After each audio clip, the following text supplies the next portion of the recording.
Vi lærer malayisk. Tema for leksjonen, matlagingsverb. Sediakan. Forberede. Masak.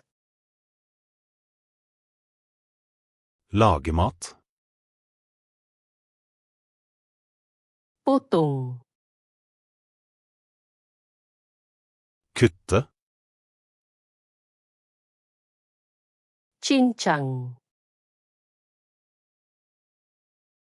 Hakke. Hiris. Skjære i skiver. Kupas. Skrelle. Basuh. Vaske. Bilas. Skylle. Keringkan. Tørke. Rebus. Koke. Goreng. Steke. Bakar. Bake. Panggang. Grille. Kukus.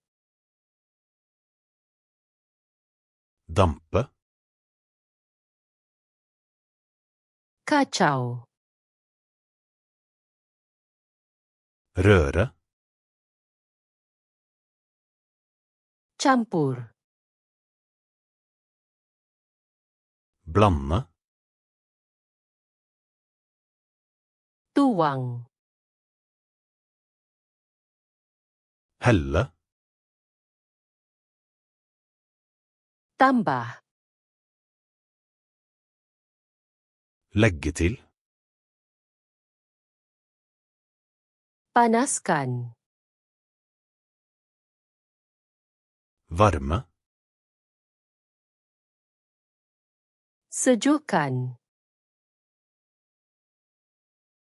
Avkjøle. Hidangkan. Servere. Rasa. Smake. Perasakan. Krydre. Toskan. Sile av.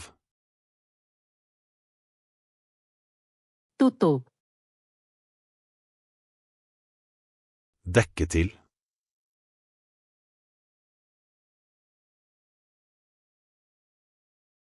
Cincang.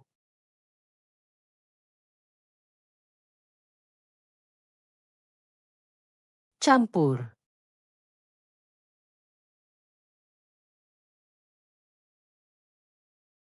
Potong. Vil du huske disse ordene for alltid? Gå til flashcardsluna, kom og øv på denne og tusenvis av andre kortstokker helt gratis. Lenke i beskrivelsen.